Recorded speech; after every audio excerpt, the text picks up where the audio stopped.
watching CBS 2 News in high definition. A gruesome crime has rocked a quiet suburban town. A father shoots and kills his two young children and beats his wife to death before killing himself. The question tonight, why? It happened in the affluent neighborhood of Cross River, 20 miles north of White Plains in Westchester County. CBS 2's Tony Aiello is live there with this very sad story. Tony? Dana, it will be a long time before this community shakes off the shock. A suburban lawyer who had a reputation as being mild-mannered.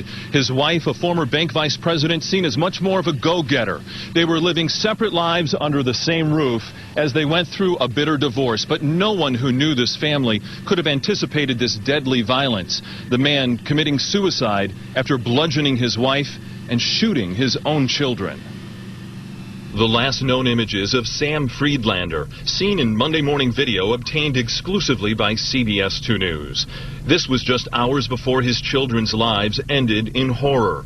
Gregory and Molly Friedlander, slain in the most senseless way imaginable. When you hear about a suicide murder, or murder-suicide, it's always a horrible thing, especially when children are involved.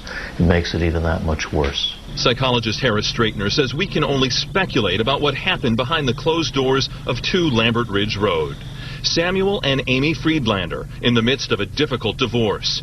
Friends telling police he had recently changed. He seemed somehow different. Although they had no indication whatsoever that his behavior would have led to what has transpired here. Police say sometime Monday into Tuesday, Friedlander bludgeoned Amy with a leg from a piece of furniture. Then he entered his children's rooms, shot them as they lay in their beds, and covered their bodies with a bedspread. Friedlander then went to the basement and turned the shotgun, similar to this model, on himself, using a ruler to push the trigger because his arm was too short to reach it. I can tell you this, when somebody does an act of murder-suicide, they are desperate. It's a desperate act. Straightner says desperation and rage usually fuel crimes like this. The Friedlanders were due in court tomorrow as part of the process of finalizing their divorce after 11 years of marriage. Could it have just been sheer rage at his wife and that he killed her and then killed the children? These are all things that we would want to know. We'd want to know the order. And I'm sure that's what the police are examining. And this is horribly tragic. I know they'll figure out what happened, and all we can do is hope to learn from it so that this tragedy is not in vain. Tonight, CBS 2 has learned state police do have a working theory that Friedlander killed his wife first and then the children. They do not know whether this was spontaneous or if it had been premeditated. The house was listed on the market 5 months ago for $799,000. Police found many documents and files in the house. They're going through those, but so far nothing that you would consider a suicide note.